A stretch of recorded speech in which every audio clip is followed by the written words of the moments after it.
ಶ್ರೀ ಗುರುಭ್ಯೋ ನಮಃ. ಶ್ರೀಮನ್ಮಹಾಗಣಾಧಿಪತಯೇ ನಮಃ. ಎನ್ನ ಅಧ್ಯಾತ್ಮ ಬಂಧುಗಳೇ, ಸಂತ ಶಿಶುನಾಳ ಶರೀಫ ಶಿವಯೋಗಿಗಳು ಮನುಷ್ಯನ ಜೀವನದೊಳಗ ಆಧ್ಯಾತ್ಮವನ್ನು ಸಾಧನೆ ಮಾಡಬೇಕಂತಂದ್ರೆ ಯಾವ ಯಾವ ನಿಯಮಗಳನ್ನು ಯಾವ ಯಾವ ಪದ್ಧತಿಗಳನ್ನು ಅನುಸರಣೆ ಮಾಡಬೇಕು ಅಂತಕ್ಕಂಥದ್ದನ್ನು ತಮ್ಮ ಶಿಷ್ಯರಿಗೆ ಬೋಧನೆಯನ್ನು ಮಾಡುವಂಥ ಸಂದರ್ಭದೊಳಗೆ ಪದ್ಯ ರೂಪದೊಳಗೆ ಭಾಳ ಸುಂದರವಾಗಿ ವರ್ಣನೆಯನ್ನು ಮಾಡ್ತಾರೆ. ಕೇವಲ ಎಲ್ಲ ವೇದ ಆಗಮ ಉಪನಿಷತ್ಗಳ ಸಾರವನ್ನು ಕೇವಲ ಒಂದು ತಮ್ಮ ಪದ್ಯದೊಳಗೆ ಆ ಒಂದು ಎಲ್ಲ ಸಾರವನ್ನು ತಿಳಿಸ್ಲಿಕ್ಕೆ ಪ್ರಯತ್ನವನ್ನು ಮಾಡ್ತಾರೆ. ದೇವರನ್ನ ಕಾಣೋದು ಎಷ್ಟು ಸುಲಭ ಸರಳ ಅಂತಕ್ಕಂಥ ಸೂತ್ರಗಳನ್ನು ಆ ಪದ್ಯದ ಪ್ರತಿಯೊಂದು ಸಾಲಿನೊಳಗೂ ಸಹಿತ ಹೇಳ್ಕೊಂತ ಹೋಗ್ತಾರೆ. ಹೌದಪ್ಪ ಹೌದು, ನೀನೇ ದೇವರ, ನಿಂದ ನಿನಗ ತಿಳಿದ ಮೇಲೆ ನಿನಗಿಲ್ಲ ದೂರ ಅಂಥೇಳಿ. ಈ ಜಗತ್ತಿನೊಳಗೆ ದೇವ್ರು ಎಲ್ಲಿದಾನಂತಂದ್ರೆ ನಾವ ದೇವ್ರ ದೇವಿ ಅಂತಕ್ಕಂಥದ್ದನ್ನು ಘಂಟಾಘೋಷವಾಗಿ ಸಂತ ಶಿಶುನಾಳ ಶರೀಫ ಶಿವಯೋಗಿಗಳು ಬರೀತಾರೆ. ಅಂದ್ರೆ ಇದರ ಅರ್ಥ ಏನಪ್ಪ ಅಂದ್ರೆ ನಾವೆಲ್ಲರೂ ಸಹಿತ ಆ ಪರಮಾತ್ಮನ ಚೈತನ್ಯದ ಒಂದು ಸ್ವರೂಪರದೇವಿ. ಆ ಸ್ವರೂಪ ಜ್ಞಾನ ನಮಗೆ ಅರ್ಥ ಆಗೋ ತನಕನೂ ನಾವು ಜೀವಾತ್ಮರಿರ್ತೇವೆ. ಯಾವಾಗ ಸ್ವಸ್ವರೂಪದ ಒಂದು ಜ್ಞಾನ ನಮಗಾಗ್ತತಲ್ಲ, ಅವಾಗ ನಾವ ಏನಾಗ್ತೇವೆ ಅಂದ್ರೆ ಪರಮಾತ್ಮನ ರೂಪವನ್ನು, ಪರಮಾತ್ಮನ ಅಂಶಜರಾಗಿ ನಾವು ಪರಿವರ್ತನೆ ಆಗ್ತೇವೆ ಅಂತಕ್ಕಂಥ ತ್ರಿಕಾಲ ಸತ್ಯವನ್ನು, ಬ್ರಹ್ಮಜ್ಞಾನವನ್ನು ಕೇವಲ ಒಂದು ತಮ್ಮ ಪದದ ಒಂದು ಸಾಲಿನ ಮುಖಾಂತರ ನಮಗೆ ತಿಳಿಸ್ಲಿಕ್ಕೆ ಪ್ರಯತ್ನ ಮಾಡ್ತಾರೆ. ನೀರಿಲ್ಲದ ಜಳಕ ಮಾಡಿರಬೇಕು, ಊಟ ಇಲ್ಲದ ಹೊಟ್ಟೆ ತುಂಬಿರಬೇಕು. ಇಂಥ ಪರಮಾತ್ಮ ಸ್ವರೂಪರು ನಾವು ಆಗ್ಬೇಕಂದ್ರೆ ಅದಕ್ಕೆ ಒಮ್ಮಿಕೆ ಆಗಕ್ಕೆ ಬರೋಂಗಿಲ್ಲ. ಅದಕ್ಕೇನಪ್ಪ ಅಂದ್ರೆ ಪದ್ಧತಿಗಳದಾವ, ವಿಧಿಗಳದಾವ, ನಿಯಮಗಳದಾವ, ಆಚರಣೆಗಳದಾವ. ಅವನ್ನೆಲ್ಲವನ್ನ ನಾವು ಮಾಡ್ಕೊಂತ ಹೋದ್ರೆ ಮಾತ್ರ ನಮಗೆ ಒಳ್ಳೇದಾಗ್ತತಿ ಅಂತಕ್ಕಂಥದ್ದನ್ನು. ಹೆಂಗೆ ಅಂತಂದ್ರೆ ನೀರಿಲ್ಲದ ಜಳಕ ಮಾಡಿರಬೇಕು. ನೀರಿಲ್ಲದ ಜಳಕ ಅಂತಂದ್ರೆ ನಾವು ಕೇವಲ ಚರ್ಮವನ್ನು ತೊಳ್ಕೊಂಡ್ರೆ ಮುಗಿಯಂಗಿಲ್ಲ. ಆ ಚರ್ಮಕ್ಕಿಂತ ಒಳಗಿನ ಮನಸ್ಸು ಅಂತಕ್ಕಂಥದ್ದನ್ನ ಆ ನಿರ್ಮಲವಾಗಿಟ್ಕೋಬೇಕು. ಅದರೊಳಗೆ ಆ ಮನಸ್ಸಿನೊಳಗೆ ಕಲ್ಮಶವನ್ನು ತುಂಬಿರಬಾರ್ದು. ಅದಕ್ಕೆ ನೀರಿಲ್ಲದ ಜಳಕ ಅಂದ್ರೆ ಮನಸ್ಸನ್ನು ಮಡಿ ಮಾಡಿಕೊಳ್ತಕ್ಕಂಥ ಒಂದು ಕೆಲಸಕ್ಕೆ ನೀರಿಲ್ಲದ ಜಳಕ ಮಾಡಿರಬೇಕು. ಊಟ ಇಲ್ಲದೆ ಹೊಟ್ಟೆ ತುಂಬಿರಬೇಕು. ಆ ಊಟ ಇಲ್ದಂಗನ ಹೊಟ್ಟೆ ಯಾವಾಗ ತುಂಬತತಿ ಅಂತಂದ್ರೆ ಆ ಬ್ರಹ್ಮಾನಂದವನ್ನ, ಆ ಅಮೃತ ಪಾನವನ್ನ ಮಾಡಿದಾಗ ಮಾತ್ರ ನಮಗೆ ಆ ಒಂದು ಪರಬ್ರಹ್ಮ ಪರಚೈತನ್ಯ ವಸ್ತುವಿನ ಒಂದು ಸಾಕ್ಷಾತ್ಕಾರದ ಅನುಭೂತಿ ಆದಾಗ ಮಾತ್ರ ನಮಗೆ ಹೊಟ್ಟೆ ತುಂಬತತಿ.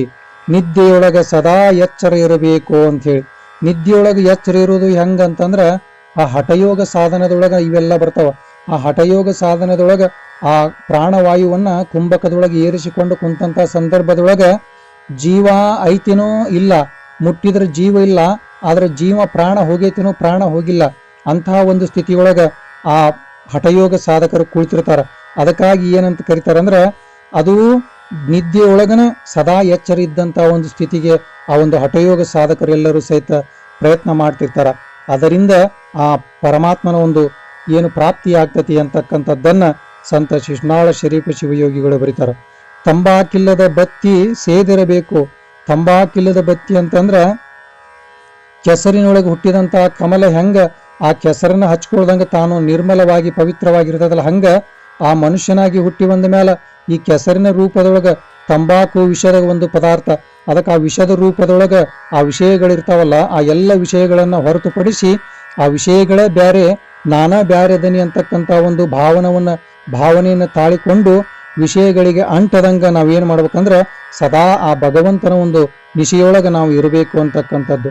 ಶೇರೆ ಕುಡಿಯದ ನಿಶೆ ಆಗಿರಬೇಕು.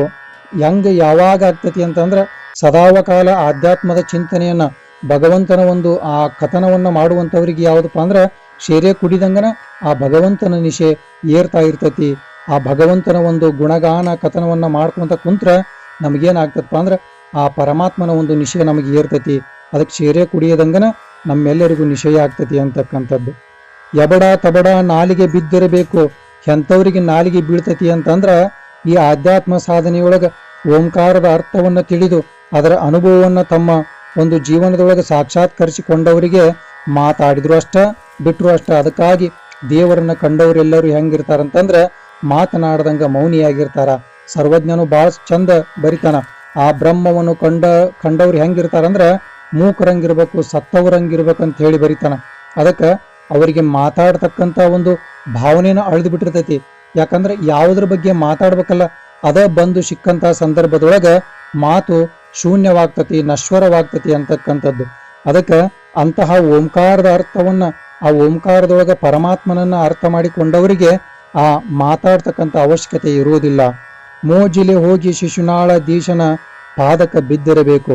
ಇಂಥ ಎಲ್ಲ ಸಾಧನೆಗಳನ್ನ ಮಾಡಿದ್ರೆ ಕೊನೆಗೆ ಯಾರು ಸಿಗ್ತಾರ, ನಮ್ಗೆ ಯಾರ ದರ್ಶನ ಆಗ್ತೈತಿ ಅಂತಂದ್ರೆ ಮೋಜಿಲೆ ಹೋಗಿ ಶಿಶುನಾಳಧೀಶನ ಪಾದಕ ಬಿದ್ದಿರಬೇಕು. ಇಂತಹ ಆ ಪರಬ್ರಹ್ಮ ಪರಚೈತನ್ಯ ವಸ್ತುವಿನ ಸ್ವರೂಪನಾಗಿರ್ತಕ್ಕಂಥ ಆ ಒಂದು ಶಿಶುನಾಳಧೀಶನ ಒಂದು ಪಾದಕ್ಕೆ ಬಿದ್ದರೆ ನಮ್ಗೇನಾಗ್ತೈತಿ ಅಂದ್ರೆ ದೇವರ ದರ್ಶನ ಆಗ್ತೈತಿ, ಭಗವಂತನ ದರ್ಶನ ಆಗ್ತೈತಿ. ಜೊತೆಗೆ ನಾವ ದೇವ್ರು ಅಂತಕ್ಕಂಥ ಭಾವನೆ ಮೂಡಿ ನಾವು ದೇವರು ಆಗ್ಲಿಕ್ಕೆ ಯೋಗ್ಯರಾಗ್ತೀವಿ ಅಂತಕ್ಕಂಥದ್ದನ್ನ ಸಂತ ಶಿಶುನಾಳ ಶರೀಫ ಶಿವಯೋಗಿಗಳು ಬಹಳ ಸುಂದರವಾಗಿ ಸರಳವಾಗಿ ನಿಮ್ಮೆಲ್ಲರಿಗೆ ತಿಳಿಸ್ತಾರೆ. ಇದರ ಅರ್ಥ ಏನಪ್ಪಾ ಅಂತಂದ್ರ ಬದುಕು ಸರಳ ಐತಿ, ಬದುಕು ಬಹಳ ಸುಲಭ ಐತಿ, ಬದುಕು ಸಹಜನೂ ಐತಿ. ಆದ್ರ ಸಹಜ, ಸರಳ, ಸುಲಭ ಅನ್ನೋದು ಏನೈತಲ್ಲ, ಇವು ಗುರುವಿನ ಮುಖಾಂತರ ಬಂದ್ರೆ ಮಾತ್ರ ನಮಗೆ ಸುಲಭ ಆಗ್ತಾವ, ಹೊರತು ನಾವೇ ಏನಾರ ಪ್ರಯತ್ನ ಮಾಡಾಕತ್ರ ಅನಾಹುತಗಳು ಆಗ್ತಾವ ಅಂತಕ್ಕಂಥ ಮಾತನ್ನು ಹೇಳ್ತಾ ಈ ನುಡಿಗಳನ್ನ ಗುರುವಿನ ಪಾದಕ್ಕೆ ಸಮರ್ಪಣೆ ಮಾಡ್ತಾ ಇದ್ದೇನೆ.